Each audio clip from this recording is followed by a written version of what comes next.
জঙ্গি সংগঠনে আত্মঘাতী স্কোয়াড করতে পরিযায়ী শ্রমিকদের টার্গেট করেছে বাংলাদেশের জঙ্গি সংগঠনগুলি। দুবাই থেকে মোটা অঙ্কের টাকা দেওয়া হবে এই লোভ দেখিয়ে তাদের নিয়ে আসা হয়েছে পশ্চিমবঙ্গে।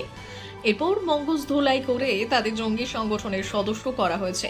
কেরল থেকে ধৃত জঙ্গি সংগঠন আনসার উল্লাহ বাংলার সদস্য, নাম মোহাম্মদ সাদ ওরফে শাব শেখ।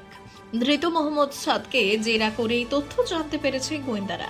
এই সাদের সূত্র ধরেই হরিহরপাড়া থেকে একই জঙ্গি সংগঠনের 2 সদস্যকে গ্রেপ্তার করে অসম এসটিএফ। যে পরিযায়ী শ্রমিকদের দুবাই থেকে পশ্চিমবঙ্গে আনা হয়েছে তাদের চিহ্নিতকরণের কাজ শুরু করেছে গোয়েন্দারা। এদের মালদা, মুর্শিদাবাদ জেলার বিভিন্ন আস্তানায় রাখা হয়েছে বলে গোয়েন্দারা জানতে পেরেছে। এদিকে স্থানীয় সূত্রে খবর, মুর্শিদাবাদের হরিহরপাড়া বিধানসভা এলাকার ভোটার তালিকায় নাম রয়েছে সাবেরের। সেখানে খিদিরপুর অঞ্চলে কেদারতলা গ্রামে প্রায় 100 বছর ধরে থাকতো বাংলাদেশের বাসিন্দা সাব। কাকার বাড়িতেই আশ্রয় নিয়েছিল সে। পরে রুটি রুজি চালাতে নওদা থানার পিঁপড়িখালী এলাকায় ইসলামী পোশাকের ব্যবসা শুরু করেছিল সে। সেই ব্যবসা তেমন ভাবে না চলায় পরে ছাগলের ফার্ম খোলে, কিন্তু সেই ব্যবসাও চলেনি। পরে কেরলে পাড়ি দেয় সে। ততদিনে এখানে ভোটার তালিকায় নাম উঠিয়ে ফেলেছিল সে। দেখেছি তো। লাস্ট কবে এসেছিল এখানে? 4-5 বছর আগে। তারপরে আর কোনো যোগাযোগ না, তারপরে আর দেখিনি। এখানে কি করতেন উনি? এখানে এসে বেড়াতেন, আবার চলে যেতেন আত্মীয়র বাড়ি। মানে এটা ওর ফুপুর বাড়ি। এবার ফুপুর বাড়ি তো বেড়াতেই আসবে নাকি, এবার বেড়াতে আসতো, হয়তো থাকতো এক এক দিন কি এক এক ঘন্টা, দিয়ে ওই কেদারতলা তো ওদের চাচা চাচির বাড়ি, ওখানে চলে যেত। আচ্ছা, এখানে তো ও ভোটের নামও তুলেছিল এখানে। আমরা জানিনি কি করে তুলেছিল। হ্যাঁ, তুলেছিল, জানিনি। মানে দেখলাম, আপনারা আসছেন, আপনাদের কাছে দেখলাম যে ভোটের ছবি আমাদের গ্রামের নাম দেওয়া আছে, দিয়ে তাছাড়া এমনি জানিনি কখন তুলেছে হয়তো। তারপরে আপনারা কবে জানতে পারলেন যে ও ধরা পড়েছে? মানে এই খবরে দেখেছি, তাছাড়া আগে শুনিনি। কি মনে হয় এই যে ছেলেটা এইভাবে ধরা পড়লো, ও কি এই ধরনের কাজের সঙ্গে জড়িত? না, ও খুবই ভালো ছেলে, 5 ওয়াক্ত নামাজ পড়তো, তারপরে খুবই ব্যবহার ভালো। আমরা তো মানে কেউ হয়নি, তাও আমাদেরকে বুবু বোন ছাড়া কথা বলতো না। খুবই ভালো, আমাদের বাচ্চাদেরকে খুবই ভালোবাসতো, খুবই ভালো ও।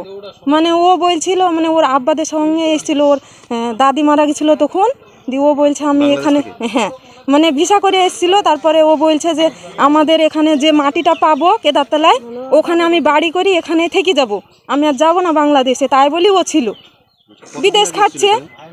আপনার 8 বছর আগে। 8 বছর আগে বাংলাদেশ থেকে আসে? হ্যাঁ, 8-10 বছর আগে এরকমই এসেছিল। দিয়ে বলছিল মানে এখানে আমি বাড়ি করব, যে মাটিটা পাবো, দিয়ে এখানে আমি থেকে যাব সেরকমভাবে।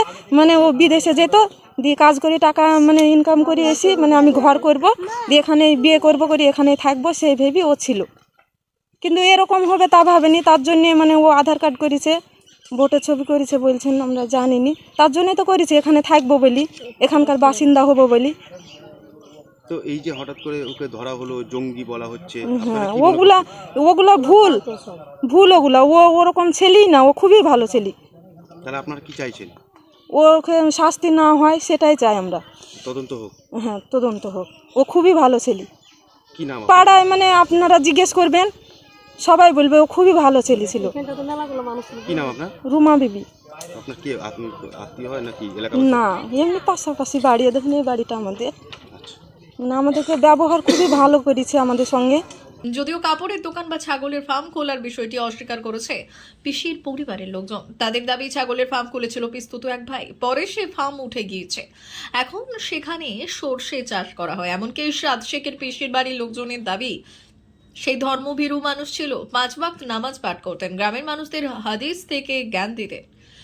গোয়েন্দারা জানতে পেরেছে বাংলাদেশ থেকে মুর্শিদাবাদ হয়ে এই রাজ্যে ঢুকেছিল মোহাম্মদ সাবরাদি।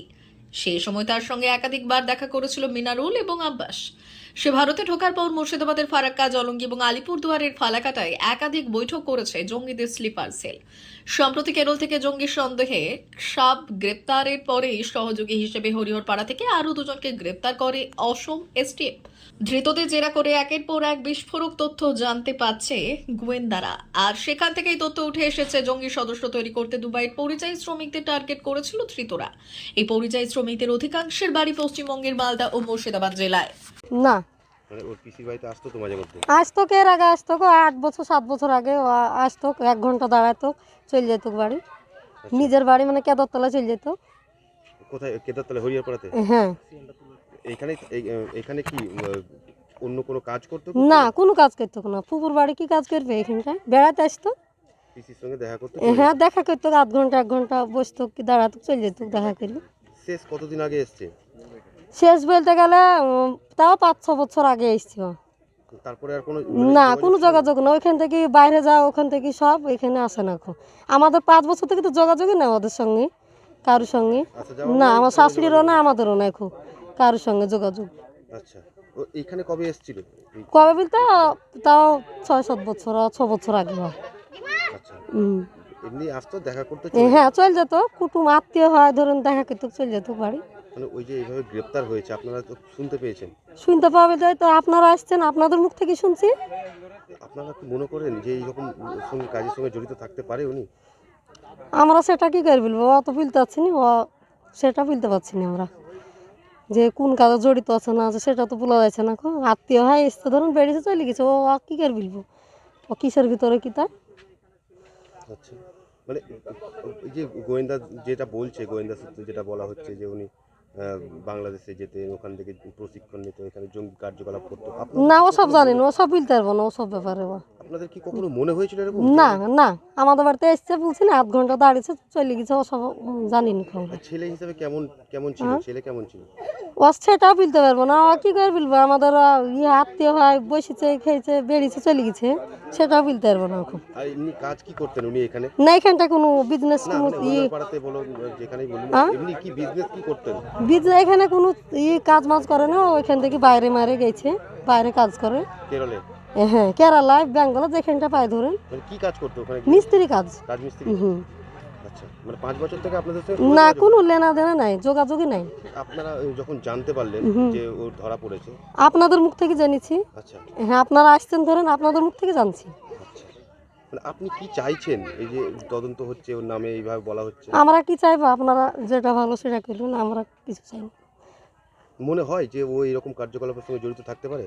সেটা বলতে পারছি না এখন, কুতি কি কিসের ভিতরে কি আমরা কি করে বলবো, এসছে বেরিয়েছে ওসব জানি। ব্যুরো রিপোর্ট, উত্তরের প্রহরী।